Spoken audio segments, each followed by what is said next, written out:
Good evening, folks, and welcome to another official AMA podcast by the ARK channel. This is Fortunate coming at you. We are now sitting on November 25th, 2022. That means our 25th podcast with you all, and we are very excited to be here with you yet again, as we are every single night. I'll go ahead and pass the floor over to our wonderful founder, Mr. Atlas. The floor is yours, sir. Thank you for the introduction, Fortunate. Ladies and gentlemen, welcome to the podcast for this evening. This is Atlas here at ARK. This is our 25th podcast, as Fortunate was saying, and a very special day. This is the final round. This is round three of the pre sales. Looking forward to next week as we get near to our launch. At this current moment, we have sold 468 NFTs out of 800. That's a 58.5% of the available supply. We're seeing that a lot of more folks have had an opportunity to come and invest here with us, as there is a one NFT per wallet limit, which is exactly what we had hoped for. As our private, first, sold in 3 days, and we had a big push of 2 minutes for our limited edition of the public one. That was two NFTs. So then we expanded the formula to allow only one NFT per wallet, and that was in our second round. And now in our third, we have 800 NFTs. They're still available. We have a full week, and we're looking forward to the folks that are coming in, asking questions, doing their due diligence about ARK, and joining us. So quite fantastic. We're very grateful. We've already raised over $1 million in the private and public pre-sales. So looking to close this out and also have more updates coming for you in the next coming days as we close this out and prepare for the launch of ARK, and also the Bond LP, which will be really important for your levels, as well as the Legacy NFTs. With that, I just want to thank you guys. I do have another project development team member that's come to visit us here at ARK, and we're taking them out for a little bit. So I won't be able to share with you and be here all evening. I'll be for a short time. I'll be back tomorrow. But Brad and Fortunate S23, Brad, and the rest of the family here are going to have a great conversation. Z, we also see you there. So Brad, I'll turn it over to you to give your opinions and analysis, and um, it's all yours, man. Go ahead. Thanks, Atlas. Yeah, we've had a great day so far. Like you said, we're in the upper 400s and raised over $1 million so far, and that's been a huge accomplishment. I think we got spoiled a little bit with the first two pre-sales. A lot of people missed out, and they kind of have forgot about us for a minute. I think until we launched, a lot of people were saying, "Oh, I missed the first couple pre-sales. I'll just come back," when it's a little bit easier to get. So this is their chance, and I think it's a good time to reflect on what we've accomplished so far. Our story, our intent is much different than a lot of the other projects out there. We did have one project this week that made some more changes that upset a lot of people, and a lot of people are scared and in fear right now, just on the market conditions and everything else. But I think our message is still, going to resonate with enough people, and we need to circle back to some of those groups that may have missed out the first rounds and let them know that, we're still on track. We're still all here, and there's a chance that they can still get in. So, yeah, I'm excited, positive. Like I said, we've raised over $1 million, which is exciting. Um, and yeah, we can still do what we set out to do, and this week should be pretty strong. I know we have some AMAs and some big influencers coming on board that will help build all that pressure up for our launch schedule. And our dev team is working hard to get everything ready.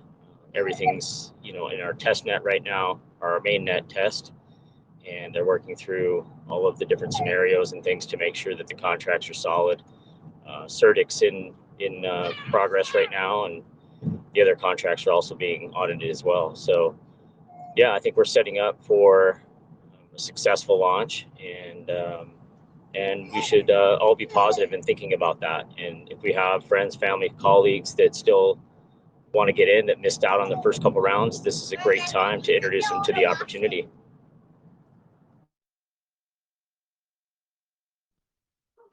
Absolutely. Thank you, Brett.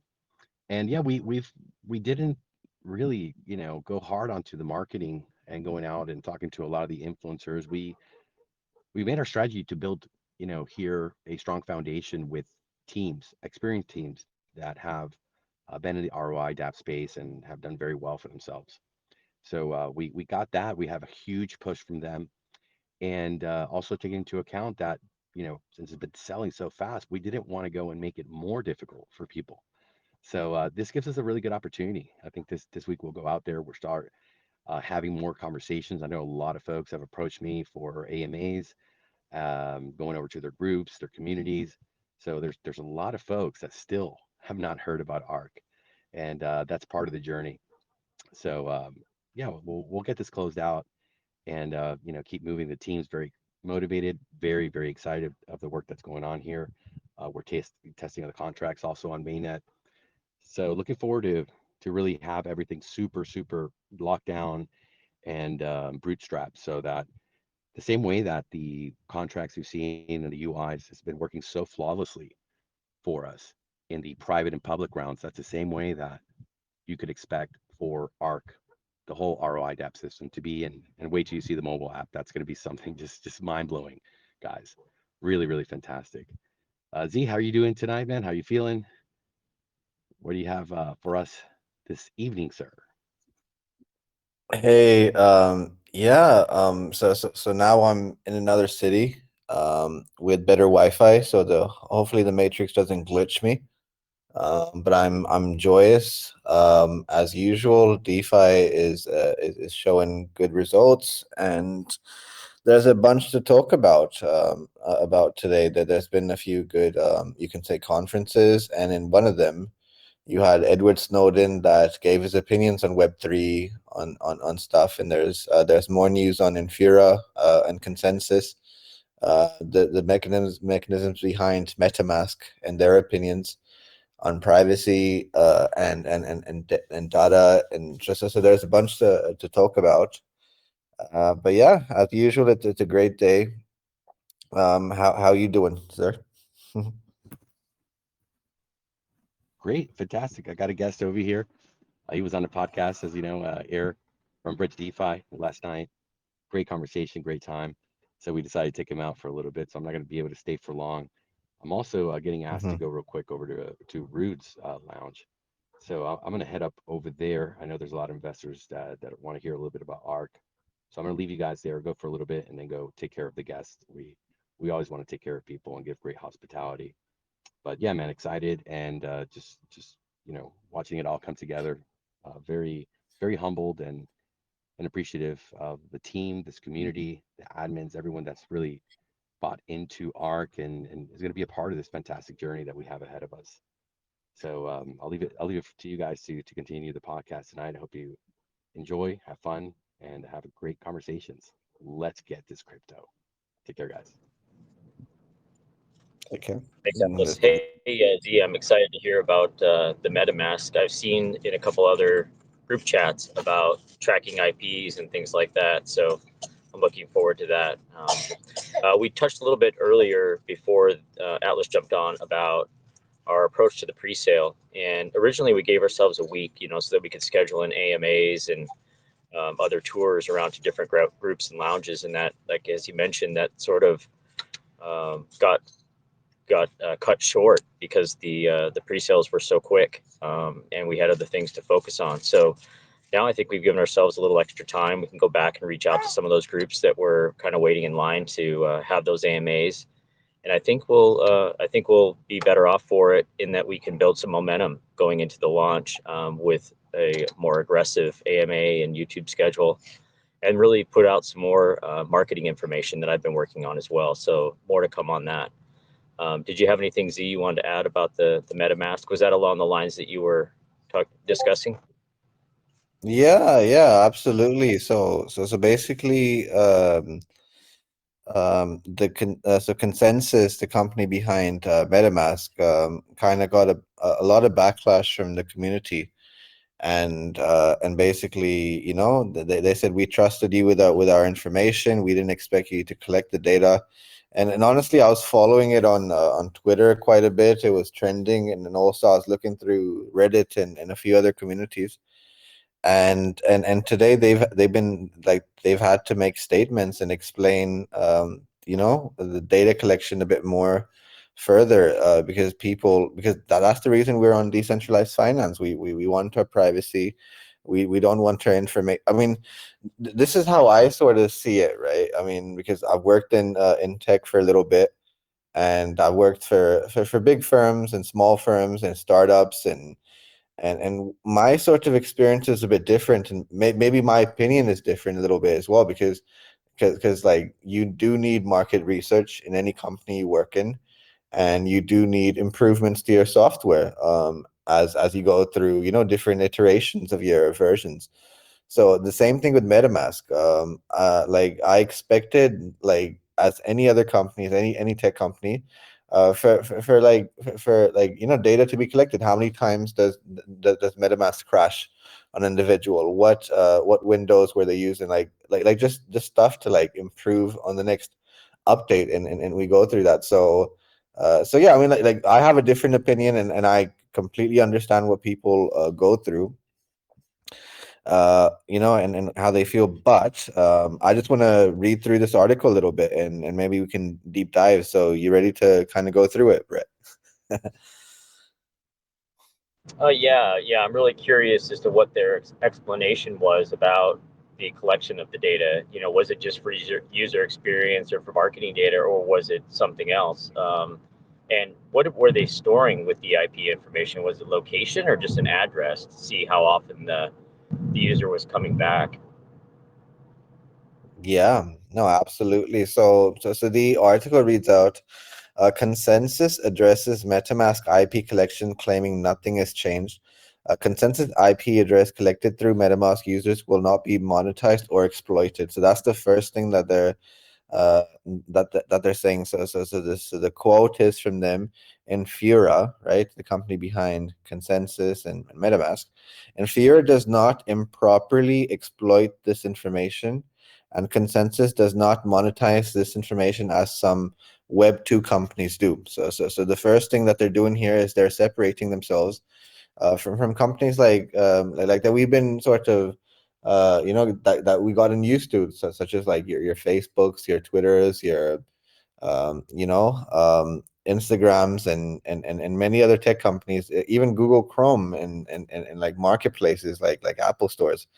So the first thing they do is in their statement saying that we don't use your information to monetize or sell to third parties, because that's the first fear people have. um and then they sort of continue by saying nothing has changed. We're not looking to it's important for us to, like, tell you guys that, yeah, we do collect data, but no, we are not going to be basically using it to basically monetize on you, or security breaches.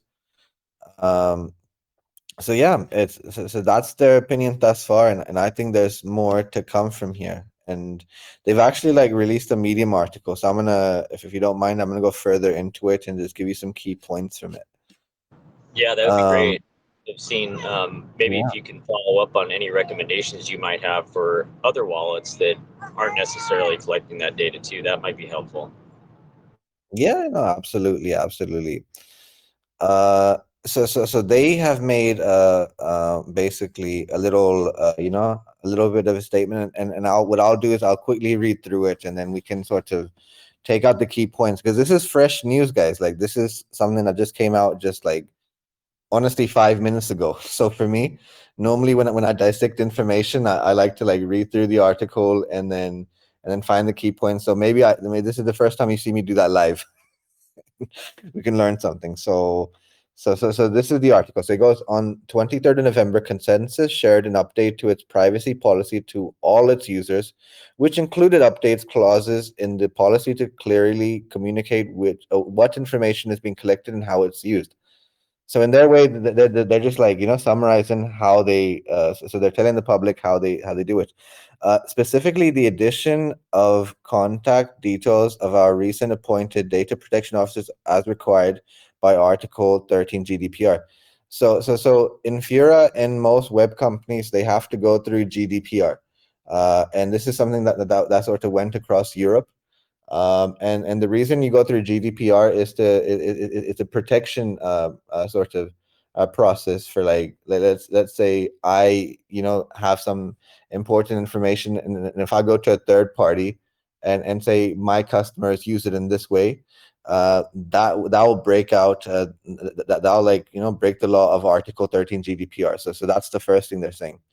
Number two, they say clarity in relation to the information collected by Infura when users use Infura as their default RPC provider in MetaMask. Uh, we believe in transparency and want to ensure all users know that we are collecting how it is being used, including what is collected by MetaMask wallet versus what is collected by wallet service providers. So basically, as we sort of mentioned yesterday, that that you can use custom RPCs and to move away from sort of Infura's collection. So what they're doing in this thing is that they're like, not just do we collect, but other third parties also collect data, and it's important for us to make people understand like why do we do it and what do we do with it, and so the first thing I'm coming out is, yeah, they have to comply with GDPR just like any other web company. um so that's the first thing that they're saying. So when users interact with Ethereum or other blockchains, such as sending a transaction or requesting a balance through an RPC provider such as Infura, the provider receives both the user's IP and wallet address to provide service. This is not Infura specific and is consistent with how web architecture works generally. Though we continue to pursue technical solutions to minimize this exposure, including anonymizing techniques. So yeah, that's the first thing I had in mind, because that's what tech companies should be doing. They should be collecting data to improve their services, because a lot of these things they crash on different operating systems. I feel MetaMask mobile had those issues a little bit, and they were not as user friendly, right?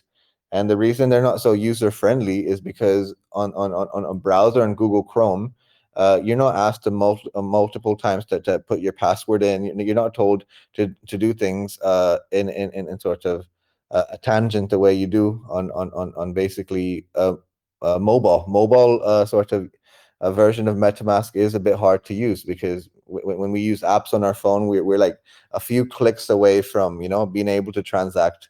But it seems that that's one thing that they wanted to see, like how many clicks does it take a customer to like make their first transaction, or how many clicks does it take for before like an error comes out on an Android device. And we know, like, on Android there's about, you can say, 36 different devices that basically they have to monitor with. And then with the same thing with iPhone, there's about 5 different latest versions of iPhones that they have to keep doing. So I understand that side. Okay, so we'll continue. Users may also use a third-party RPC with MetaMask, but the updated policy makes clear users should be aware their information will be subject to whatever information collection performed by the RPC provider they are using, and the terms of RPC provider. So they're like, this is nothing new, but we thought like to be transparent with you folks, that yeah, all tech companies use data protection, but they're very clear on a few points. And they're making a statement that we do not sell your personal information or use it to basically share with third parties. We don't we don't share it with any sort of centralized body, and we use it to basically improve our services. So it's nothing different from any other companies, and we will never exploit your information, and we will never use it to basically bring in new partners, because that's what other Web2 companies actually do. So companies like Facebook, if they want to increase their marketplace and bring in new advertisers, what they do is they share your data, so other companies can sort of plug into them, and I've had the like I've done that before, where I've like plugged into something like a Facebook marketplace to do some commerce. And when you plug into Facebook and you learn about data a little bit, and you realize like the ages of 25 to, let's say, 35 are into this sort of item, or this product works better off on people that are like at the ages of 18 to 25, or one product that's like a more retirement product that goes for like 65 plus folks. So it helps like for people to like attach themselves to the marketplace and improve their services. But you can say consensus are saying we're not using it for that perspective, and we don't have to bring in third party advertisers, but it's important for us and all data companies to basic like I'm sorry, tech companies to do it to improve their services, but we're not compromising on that. And then the GDPR thing as well, the Article 13, we can sort of talk a little bit about, because I've had some experience with it. But yeah, that's the insight thus far, Brett. That they don't want to monetize on the thing or share it with third parties. What do you think? Yeah, I mean, it's comforting. I just, when I downloaded MetaMask, I can't remember, agreeing to anything or anything like that, but that's possible. Like an end user agreement would be typical type of software. I'm sure I clicked something, but yeah. So, I use a VPN and try to, put some level of, barrier for that type of information anyway. But yeah, it's interesting, and it's something I know it's causing a stir. I think it's good, these little things that come up though once in a while, just the education pieces that the community needs to understand, that there are some touch points that we need to be concerned about. And we've gone into the security stuff before, but anonymity is one of the things that I think everybody here that's in DeFi cares a lot about. And it's not anything that is nefarious or anything like that, which is kind of the connotation that most people think out there, that everybody's trying to skirt the system, or you know um, you know uh, terrorist funding, or whatever the other the other Yeah, things are that people try to tag that kind of activity with. That's not anything that we're trying to do. The people with good intentions and that are in the DeFi space, that are looking to have different choices in how they use cryptocurrencies, in their life, is very important to everybody. And having that, those parallel channels set up, and then having the privacy attached to it. We know that traditional banking, they're always providing, offers, even through your your credit score, and offers from the bank for loans and other things like that. So I think that this offers the shield from that, but we need to make sure we protect that shield, and that we don't let that kind of infiltrate the space. So I think all these discussions are important, and full disclosure should be there as well. I don't know if you have any comments about using these type of softwares and the end user agreements. I don't know if they went into that. Like, when you download MetaMask, are you agreeing to sharing that information? yeah. I think previously we would have to go through terms and conditions of like signing up to anything, but I think since you can say 2018, since 2017, since the app stores and things like that started to get really you could say public, and people are just 2 clicks away from things. Usually what I see with like the app stores is before you even download the app, like they're basically saying, as you download this app or you install this software, you're agreeing to our terms and conditions. And I think that's the same thing with MetaMask, that you do agree for your data to be used to improve the services. And it's something like I'm going to do my own sort of due diligence. This is really fresh to me, so I will go reinstall MetaMask on another computer and read the terms and conditions, Yeah, and we can kind of discuss that. Mm. I was just thinking about that too. Because I just did a reinstall on another computer, and I don't remember going through that before, but I was just anxious to get the wallet set up, so I didn't really pay attention too closely, because I'd already had it installed on that machine before. So yeah, and I've used other wallets in the past, but when I got into DeFi, of course, everybody says MetaMask, and the most information that's out there from an end user standpoint, and videos and tutorials and stuff like that, they're all MetaMask, or a majority of them are MetaMask. Trust Wallet's probably the other one that comes to mind, but so yeah, because it's the most popular, it obviously gets the most scrutinized as well.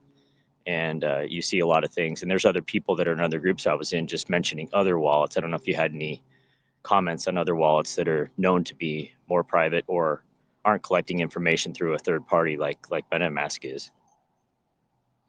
Yeah, the other thing I think is it's important to point out is the programming language that that MetaMask uses to create its dApps and stuff, because like this part is really important to DeFi, because unless you're sort of like web service introduces itself to like C sharp and Python and all the other programming languages, it actually means that there's going to be less developers working on your thing. So this is the other thing to work with data collection. Like a lot of programmers, I'm sure you're one of them, that goes through that to see if basically there's some JavaScript that they can work on, or some C sharp or any Python, and that sort of opens up more libraries and more users.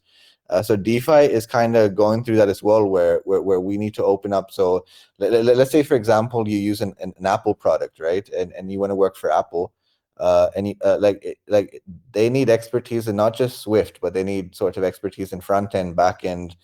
You can say Python and JavaScript and sort of a bunch of things, and MetaMask is going to go through the same thing. So that leads me into the other article, because I still believe that there's a bunch of sort of software developers that still need to enter DeFi a little bit. So that's why we need data. We need as much data as possible for developers, for future marketplaces and improvements to the service.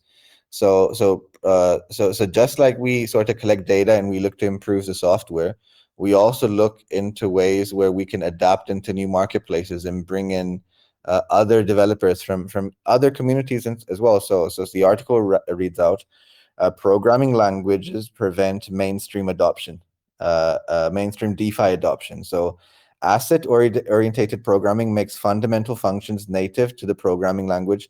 DeFi needs more of that to improve security. So that's far they go.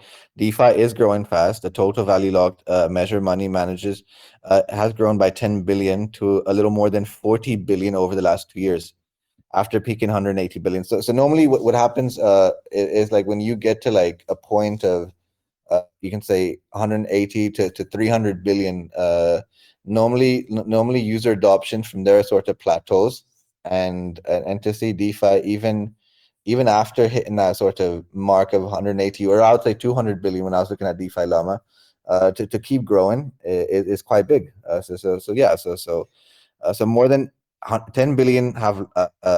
This is the other thing with DeFi Llama that you get to see is, because we talked about Aave the other day, and I want more of you to like look into DeFi Llama data, because you learn a little bit more. So we talked about exploits on Curve, we talked about exploits and stuff. This article continues and goes, more than $10 billion was lost to hacks and exploits in 2021 alone.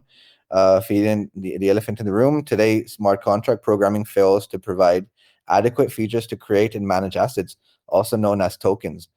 For DeFi to become mainstream, programming languages must provide asset-oriented features to make DeFi smart contracts development more secure and intuitive. And I have to kind of agree, because like I've been learning Solidity myself, and I've been thinking about this a little bit. Like if a Python developer wants to create an app, they can go through like sort of Django, and through Django they can also work with React and sort of work side by side and do things in the way, in the language that they're comfortable with. But I feel like when they come into you can say DeFi, or they come into Solidity programming, then they're instructed to basically learn JavaScript, and then as you start to learn JavaScript and learn its variables and functions, then you basically build on that stack. And so what that does is it sort of limits the people that know Python, for example, right? So that's the other thing that DeFi has to kind of go through to like get real mainstream adoption, especially like if we want apps to build, and us, we're going to be going through the same challenge. Like when we create our app on App Store on Android, we will be bringing other, you can say, developers from other communities. So I'll continue the problem. A programming languages used for DeFi such as Solidity has no concept of what an asset is. Assets such as tokens and non-fungible tokens (NFTs) exist only as variable numbers in a smart contract such as ERC20, right? JavaScript. The protection and validation that defines how the variable should behave. Example that it shouldn't spend twice, it shouldn't be drained by any unauthorized users. The transfer should always balance to net zero. All need to be implemented by the developer from scratch for every single smart contract. And as smart contracts get more complex, so too are the required protections and validations. People are humans. We make mistakes. Mistakes happen. Bugs happen. Money gets lost. Case in point, Compound, one of the most blue chip of DeFi protocols, right? Compound, we talked about before, was exploited to the tune of $80 million in September 2021. Why? The smart constrained you can say a tag instead of a tag with an equal sign. Those are the sorts of simple things, right? So if you have a greater than quotation without the greater than and equals in quotation, that's all it took for an exploit of $80 million to take place, right? So what do you think about that, Brett? Sorry, I'm getting so technical. No, that's great. I think that's something that just kind of shows that, we need to be on point. We need to do our testing. We need to make sure that we have audits in place, anytime we're doing any kind of smart contract work. But these are the kind of risks that and things that we take when we enter into DeFi, but we know that the reward can be well worth the risk. So yeah, as early adopters in any technology, right, you need to have that kind of pioneering entrepreneurial spirit where you're willing to take those kind of licks and blows, along the way, knowing that at the end, the reward was worth those bumps in the road. We're seeing that right now, in the broader sense of the market and also in our little corner of DeFi here. So yeah, I appreciate that. If there wasn't too much on that, I'd like to just open it up to anyone that's joining us that has any questions about ARK, the pre-sale, any comments that anybody wanted to make.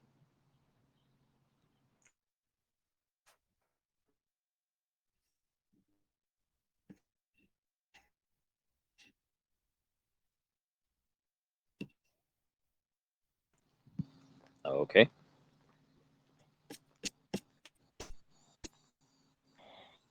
Does anybody else have any comments about what Z's been talking about with the MetaMask wallets, or any of the privacy concerns that were going around regarding that?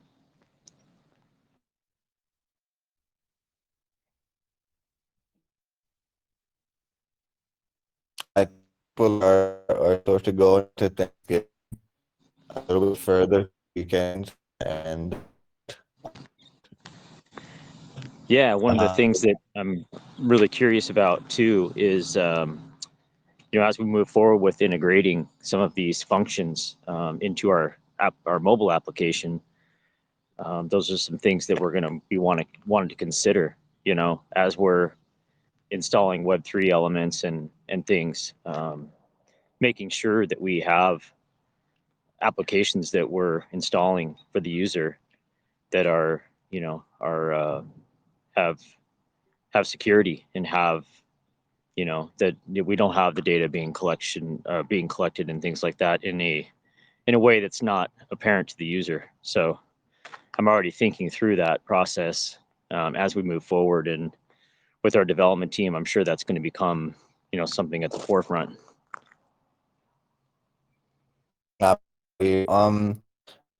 Use commercial adoption to object oriented, right? That's the main reason why I have anime websites. I have like the simple tag to header and this when we talk. Hey Z, is anybody else getting some of the matrix stuff going on with Z's connection there? Yes, sir. I am as well. Just closed out a voice chat and came back in.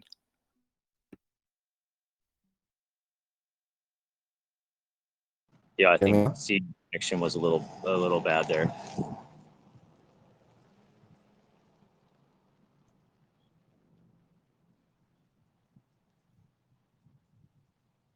You want to try it again, Z?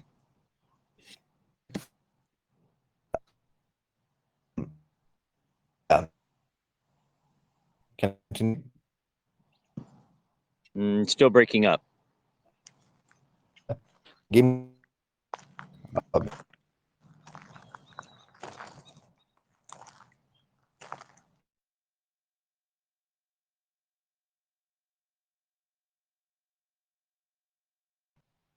Okay, I think we might have lost Z. Can everybody hear me okay?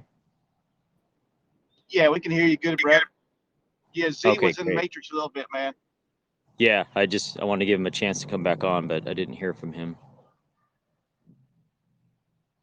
How was your Thanksgiving, Florida Realtor? Good? It was really nice. I was sharing with you, I'm on the road right now, heading back from Atlanta, Georgia. Spent some time with my wife's family's from Georgia, so spent some time there. Good food, good friends, and fellowship with the family, and heading back to Florida now. So it was nice. Hope everybody else had a nice, safe, and happy Thanksgiving. Yeah, we did. Thank you. Thank you, sir. See, Jimmy Cash is here. Jimmy, how are you doing, sir? Do you have any questions or comments that you wanted to make, or can you speak tonight? Oh no, I was actually not I don't want to admit it, but I was actually reading the um Furio white paper just to try to understand what's going on with that token. And honestly, I could already tell that ArkFi is, while it may look similar to Furio, is vastly different. Um and I think that the game changer for me was I went to page 15 of Furio, and the one thing I kinda gleaned at it was in Furio, they actually encouraged you to compound, and your protocol could not be further from that truth. And so I think, it's just, uh it just kinda made me feel like, all right, just from the philosophy that you guys put out is way different than, again, it's not to bash the project. It's just I think just the philosophy alone and how you guys structured your tokenomics is kind of vastly different. It just means that you guys are not the same as them, even though some of the other mechanics look different. Yeah, I appreciate that. Yeah, we kind of steered away. We've had internal discussions about that. Should we cite, because we know that there's that negative sentiment going right around right now, and I hate to compare the projects. Obviously, there's some great things that Furio has done in a short period of time, and so I think those things should be commended. The professionalism of their organization, the marketing materials they put out, their website's beautiful. The white paper's gorgeous. There's so many things they raised the bar on, that it's tough to see the way things turned out. I think you know I guess we just don't want to have a lot of those coming from our side. It's great when community members step forward and write articles where they can cite the comparisons. They can kind of arrive at the same conclusions we have as to where our strengths are. But I guess as a team, we want to stay true to our values and not address things specifically about other projects, because you could just go down those rabbit holes all day. I think our story is that we took the best of breed from various projects, not just some ideas from Furio, but several others, and then packaged them in a much different way. And we even we changed, even though some of the terms might sound similar, we even changed the mechanics of even some of the kind of sacred terms that have been around, like NDV. CWR is kind of a new thing that's sort of the game changer, Yeah. like you mentioned. Yeah, and I think that I appreciate actually what you guys do to stay away. That kind of comparison that comes from the dev teams is sort of reflection of some of the toxicity in the space. I think what I really was meant to say is, you know, we're kind of your number one line of defense. I'm not defense marketers. So it's up to us to like really read the white paper, if someone comes to us and says, "Hey, how are you different from Furio?" We're not bashing Furio. We're saying, "Hey, like you said, we've introduced some concepts that um, are new." If you look at Furio's white paper, again, it's a beautifully written done. Yeah, you're right. But you'll notice one of the things in there is that they don't have a CWR. So right from there, you can go, "Hey, you tell me, right, what CWR does for our token," and it goes, "Yeah, it actually discourages heavy compounding." It's like boom, So now you're starting to see kind of the differences. And again, it's not saying one is better than the other, but if you truly believe ArkFi, you'll see that the differences in our thing promote sustainability. So if that's important to you, right, then you go to ArkFi. If you feel like you want to be in a project that kind of lets you, compound to death, then maybe go to those other projects. But then you got to worry about sustainability. Yeah, and one of the things that when we were designing the system, we were deliberately being conservative on net token payouts and things like that because some of the other protocols are very aggressive. And I think people will start to see that those payouts may not be sustainable in the long term, or you just need to have a lot of capital and a lot of liquidity coming into the system to make them more sustainable. So yeah, when we were designing it, I said, let's make something that's more bear proof and can really last a much longer time and have a much longer time horizon.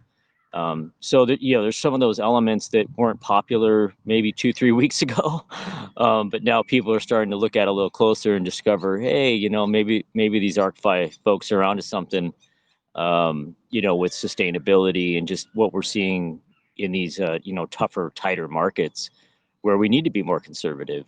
We need to have longer runways built to make sure that we are sustainable through those times.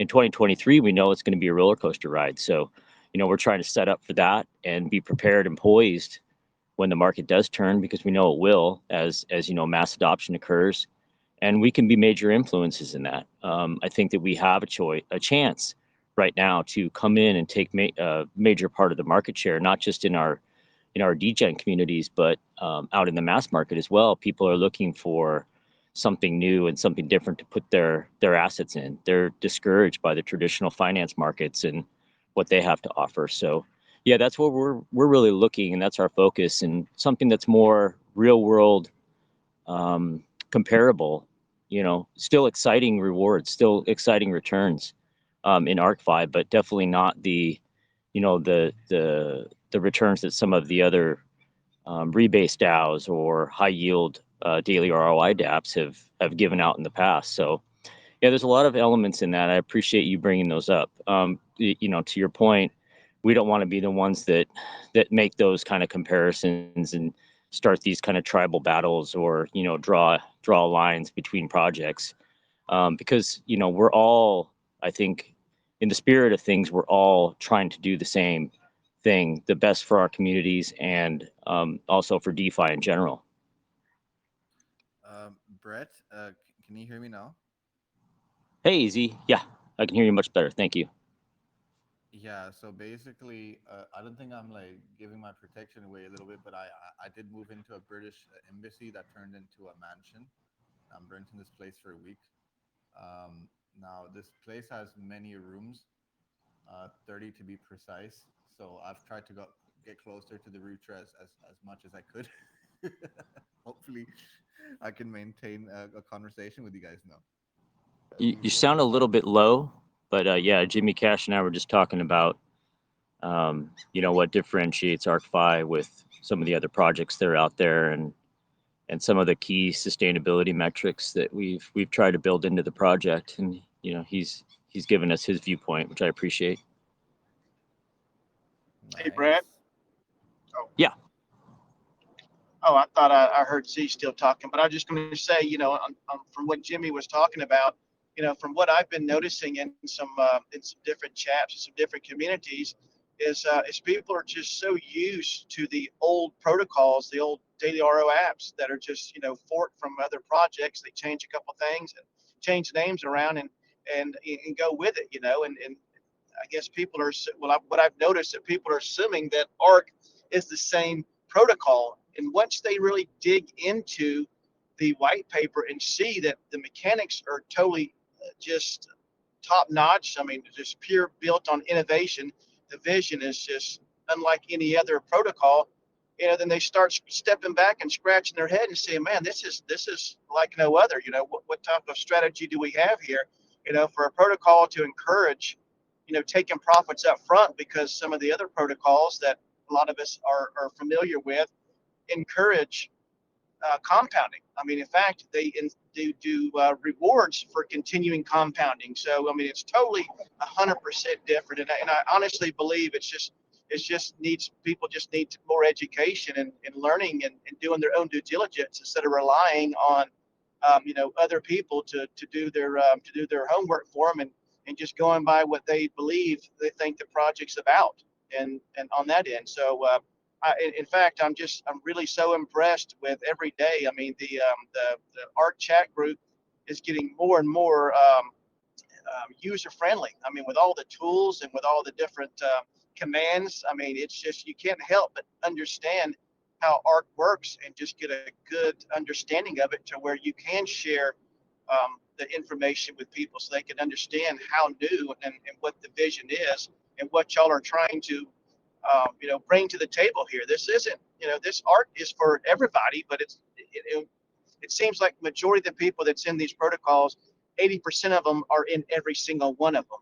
And it's about reaching across the table and getting those people that aren't in DeFi yet or on the sidelines thinking about DeFi, and this type of protocol, could offer them a good, sustainable, and less risky investment. Yeah, I appreciate that. And while I've got you and, I'd see Jimmy Cash is still here and Mark too. One of the things I'm working on right now really intensely is building out a landing page that explains the ArkFi investment and at a really high level. We're going to do an explainer type video that has a little sizzle in it, but talks about, how it works and just the basics of it, what DeFi is, what is the the intent of the investment and things that ArkFi stands for and what we're trying to do on a larger scale. But then also create this landing page that's going to have the video on it as being basically a sales landing page, for lack of a better term. But it's the top of the funnel, and it would be available to anyone with a wallet in the system. And we would have some customizable fields if you felt comfortable enough, putting your profile, a small tagline, and maybe just, something about why you joined ArkFi, and it'll have some calls to action for, to go ahead and join, get started. But it'll basically walk somebody down through the entire breakdown of not just the project, but also DeFi, and answer a lot of questions along the way in a single landing page that'll be mobile friendly. And you'll be able to just take this page and share that, and it'll have your referral links built into it. So anytime anybody clicks on get started or anything, they'll go straight to a buy now page, basically, where we have these packages that we've talked about. And you'll be able to onboard through the mobile application using this top end landing page as a way to funnel people into the project that don't know anything about it. It'll introduce them to not just ArkFi products, but also the frequently asked questions that most people have when they're making an investment choice, not just in DeFi, but in ArkFi specifically. So I just want to throw that out there that, we're already moving really quickly into not only trying to explain to the greater DeFi market, but also to the mass market what makes us different and why, crypto and DeFi specifically is an exciting place to be and a good place to put, assets that may be idle or are being subject to inflation. So I just want to throw that out there and get your comments on that. Brett, this is Jimmy. I'm so glad you just said that. It's funny you say that. I kind of try to create a YouTube video myself to break it down to the average person, because I did it because that was the first thing folks were asking me for is, hey, you got a YouTube video that explains this? But that's not really why I'm happy. So my uncle is in MLM and he makes a lot of money doing MLM and marketing. And of course I reached out to him. That is the first thing he asked me for. he goes, "Where's your funnel? Where's your landing page? Where's your, like, as if like those are supposed to be the norm." So I was like, he's like, "Where's your referral link on your landing page?" I'm like, "I have no idea what you're talking about, but clearly you do." And that was his point. He goes, "Well, if you're really going to get mass adoption and you're funneling it through one of these kind of, 10,000 lead MLM kind of funnel systems, the 3/4 of these people might not be crypto, but they could be your potential clients as soon as you put this info in front of them that breaks it down." And these MLM machines are already built in, right? Like to generate leads, and they just need your landing page. And yeah, you'll hit up 10,000 people and maybe hook 100 of them. And even just broader, maybe those 100 people aren't in crypto. So you've actually done another service. You've brought someone into crypto. Yep, exactly. I'd love to use your father as a beta tester for our landing page and our funnel system. That would My be uncle. amazing. My uncle. Oh, uncle, sorry, your uncle. Yeah. Yeah, if you wouldn't mind, that would be great. Yeah, so I have a close friend who's a consultant to direct sales network marketing companies, and we're going to start working together to develop out this system so that it's turnkey for anybody coming into ArkFi. They'll get their referral link, they'll have dynamic URL, they'll have access to the landing page, it'll have our explainer video and things like that, and it'll be coming from the team, so there won't be any concern about you losing a referral or a lead or anything like that. It'll just be the top of the funnel, bring them in. We'll get, obviously, those type of direct sales and network marketing people, they understand how that all works. No one will have to be tech savvy. And then once we have these seamless integrations to the on-ramp and off-ramps and wallet connects and all this stuff, it will make it so much more user-friendly. On the front end, we're going to have some manual steps. So as we onboard some of these larger network marketing team leaders, they're going to have to suffer for a few weeks or a month or so before we get some of these, automations in place. But we can walk them through that, and those people that are the early adopters of that will know, hey, this is the roadmap, and we're going to make this easy, and the average person off the street will be able to get onboarded into the investment and then learn and educate along the way. So the second step to that, after we get the landing page at the top of the funnel finished, will be all the education components that go along with that. So once somebody's come in, because you know how these investments work, they see it from one of their trusted team leaders, and they say, okay, I'm in, I'm going to make a certain level of investment. But then once they're in, now we're going to educate them so that they can feel comfortable and confident making additional capital investments into various parts of the protocol, all the way up to even the legacy NFTs. So that'll be the second part of that. So the first focus that I'm really working on right now with several other people is to get that landing page funnel done. We at least get the fiat on ramp finished, along with the web application, and we make that whole front end process as seamless as we can, and then start working on the education portal that'll be all connected and tied into that. It'll just basically be online, but we're talking about the how-tos and the training videos and things like that talked about the products in depth. And then the next phase of that would be the off-ramp component. So how do we take crypto to fiat back out? Because a lot of people ask, how do I get my investment back out? So yeah, that'd be great, Jimmy, if you wouldn't mind connecting us with your uncle as part of our review team, beta testing team. Obviously, you're more than welcome as well, and Florida Realtor and anyone else on here that would want to be part of that.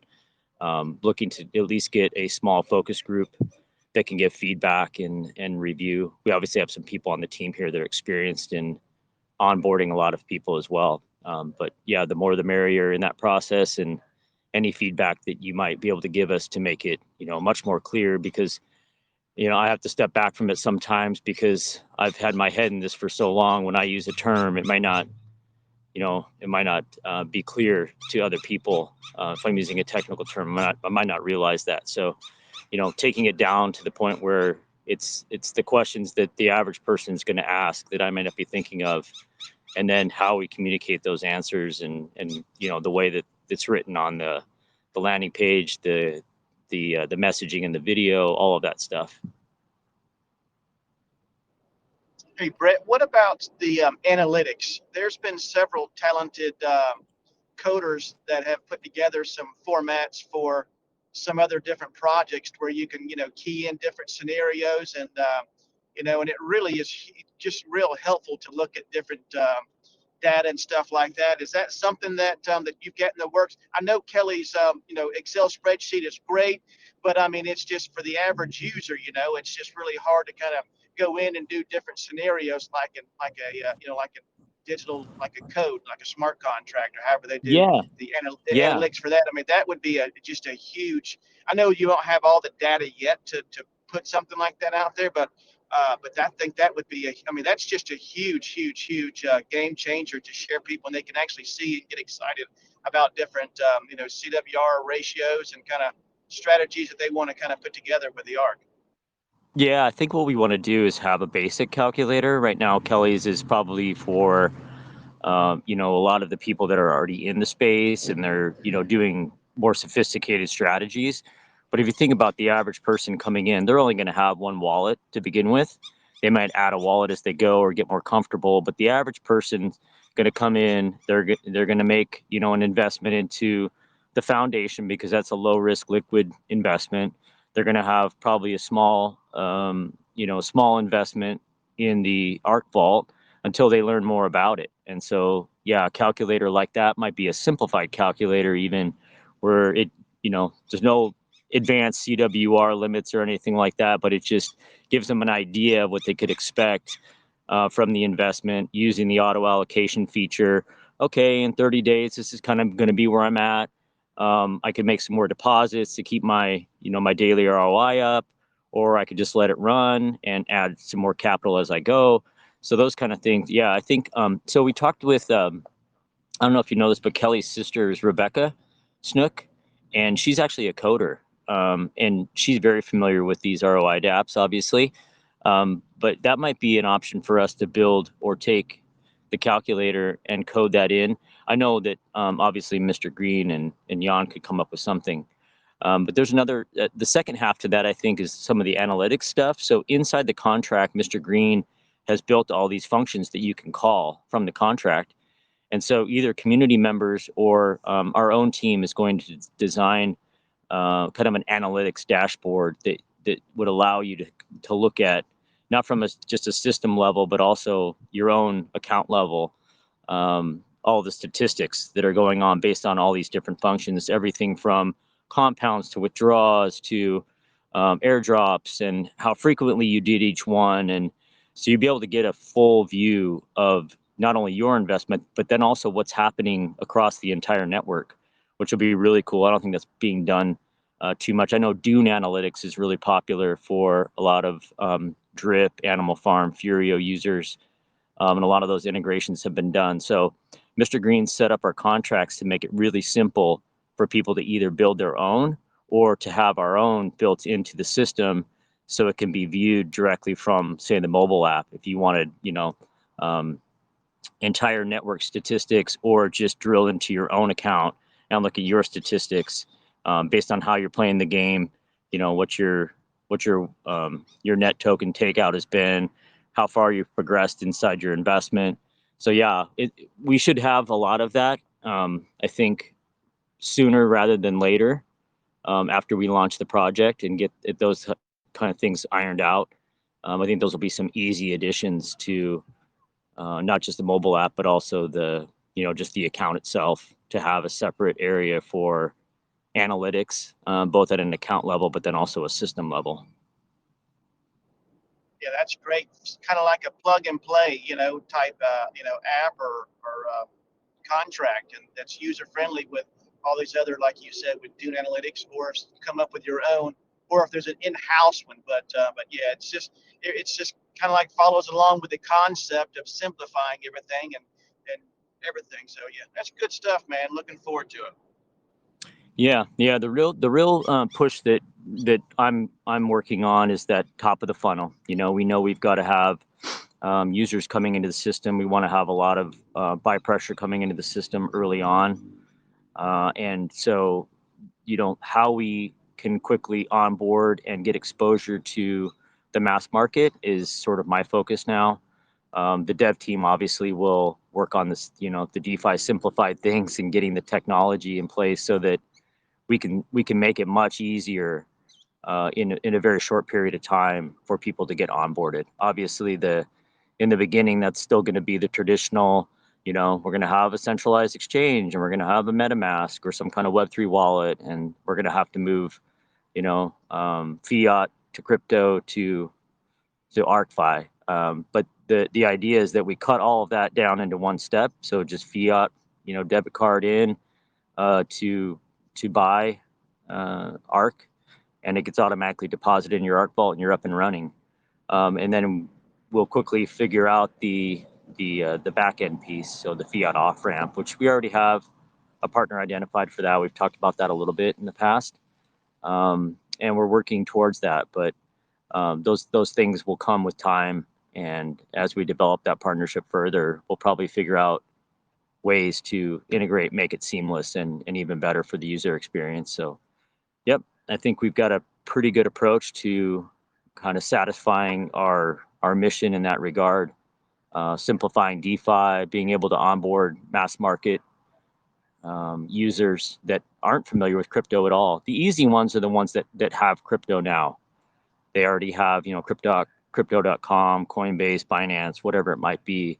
Those are a much easier user group to address. But we know as we go towards some of these network marketers that Jimmy Cash had mentioned, even, they need to have those tools in place.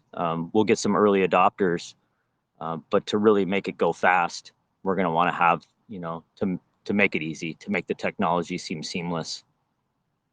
Brett, when you had talked about the sell pressure, I mean, there's going to be little to none sell pressure. And I don't really think people have wrapped their head around that to see, the mechanics, how it's going to work out front on that end. And you can pretty much, it's going to be predictable, the sell pressure, because a lot of people will know they'll be on a 6-1, they'll be on a 4-3, they'll know. So you can kind of almost predict when sales are going to be coming through. So, I mean, it's just a lot of mechanics in there that make sense, that tie in together. I mean, just to think about when all y'all laid this out, thinking about all this, I mean, there was a lot of dots to connect. I mean, this is a huge puzzle. There's a lot of moving parts of this ARK, and everything just kind of just fits into play throughout. I mean, on that. So, man, it's Yeah, I appreciate. real. Yeah, there's really no sell pressure in the beginning. There's obviously buy pressure from people putting more capital into the system. The sell pressure will be light, and it'll be on smaller account values. So, that's the runway, right? You have people with smaller principal balances in the beginning that are getting with smaller withdrawal amounts, and so, yeah, the sell pressure will be very, very limited. We don't expect a lot out of the gate.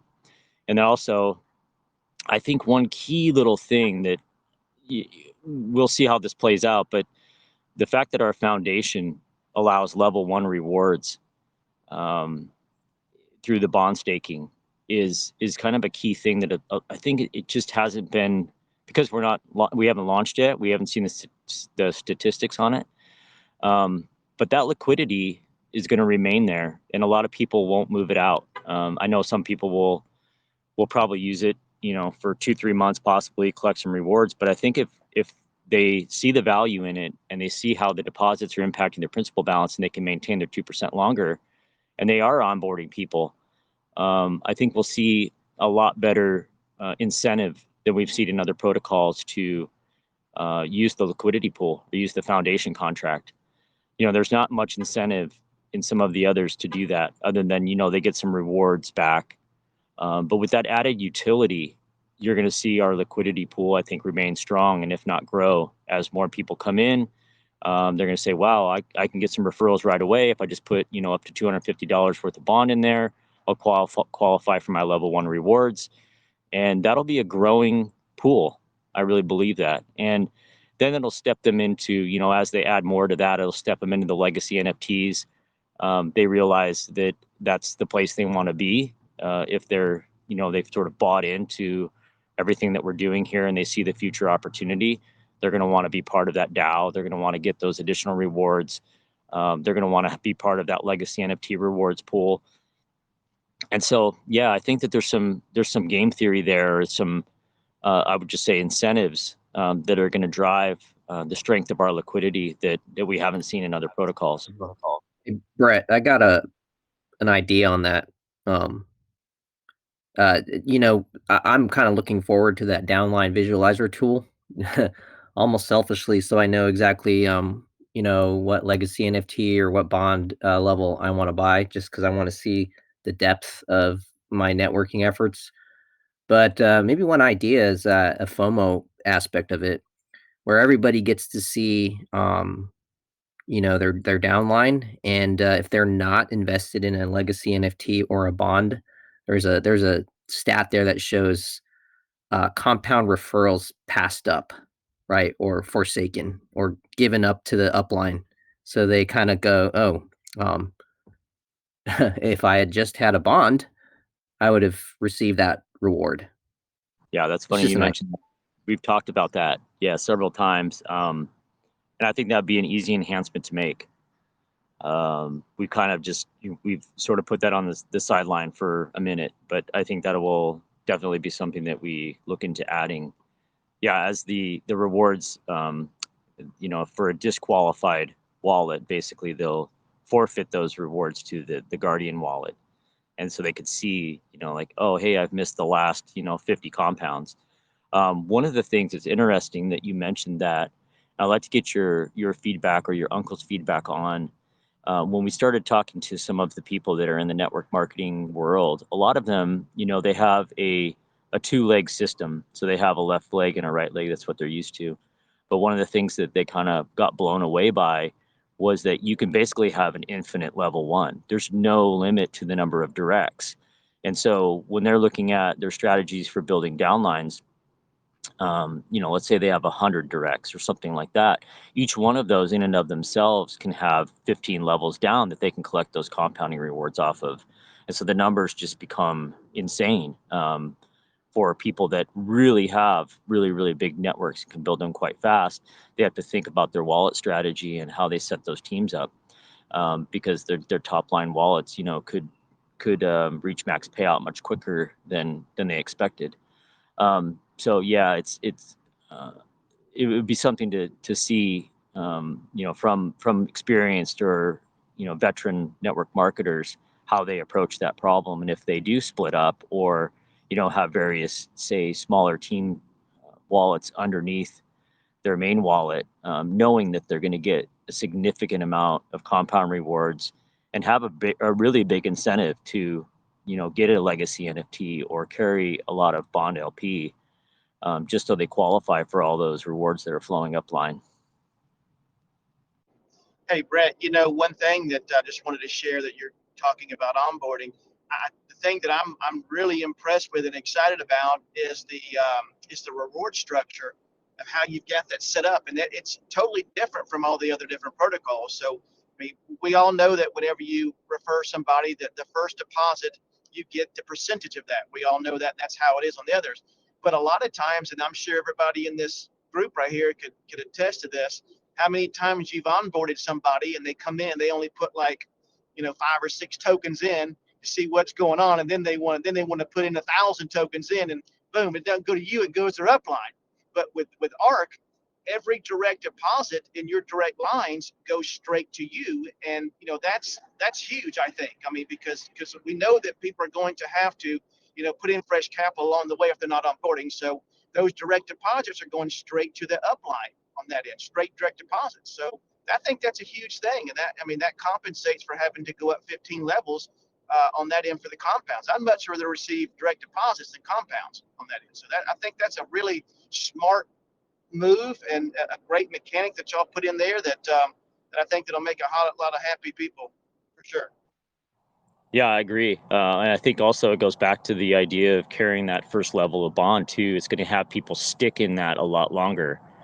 It's not going to be something that they just want to get rid of right away because they're like, well, hey, I don't want to miss out. I've got 20 or 30 directs possibly, and if I pull that, I'll miss out on any rewards if they make additional deposits along the way. So yeah, it's going to be a big incentive, and I think it'll create that demand for staking in the foundation. And then also ultimately the legacy NFTs as well. Why not just, not have to worry about it anymore? At least buy that first level silver legacy NFT, hang on to that. You get the rewards bonus for keeping it. You get the DAO votes. And then you don't have to worry about, potential fluctuations in the bond price to, continually top up or buy more levels that way. You can just make that investment one time and then you're set. So yeah, we really put a lot of thought into the referral reward structure and how we could improve what we've seen. And then just, create a big incentive for people to go out and get more referrals on a continuous basis, not just a one, kind of a one and done, or, hey, I'm going to publish one video and just pump it as hard as I can and then kind of let it drain off. Yeah, we're set up, I think, for continuous building and having that incentive in place, I think will make a big difference in the longevity and the growth of the ecosystem.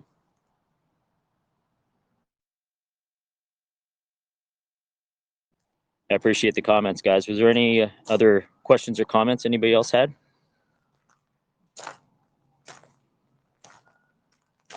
Just wanted to let you all know that Z is currently experiencing some Wi-Fi issues. He is staying in a 25-room British mansion in Lahore, Poor guy. which is obviously nice, but it's very bad for Wi-Fi. I hear you. Well, if there wasn't any other questions, I'm going to go ahead and wrap it up. My dinner is about ready with my family. We're back over at another neighbor's house. 'Tis the season. But I appreciate everybody tonight with their questions and comments. Jimmy Cash, Florida Realtor, thanks for stepping up. Z as well, if you can still hear me, appreciate that. And I'm going to probably sign off here, Brad. If you guys want to hang out and continue, please do so.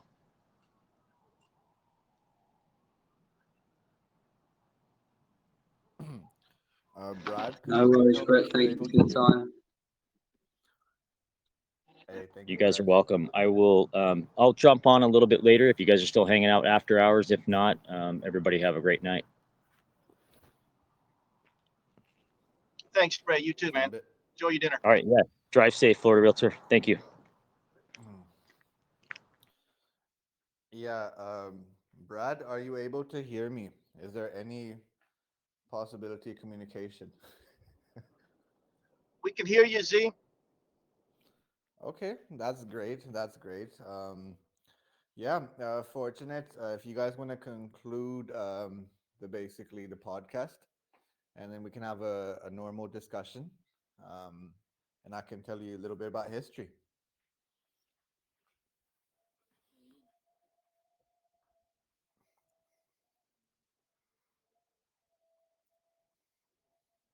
I'm sorry. Did you say you wanted us to end the podcast? That way we can have a regular conversation. Yeah, absolutely, absolutely. All right, everyone. Thank you for tuning in to tonight's podcast. We're going to close it out for the evening. We've been on here for a little over an hour now, and we'll be here same time, same place, 6 p.m. Eastern Standard, 11 p.m. UTC. Thank you so much for stopping in. Have a wonderful evening. Good night.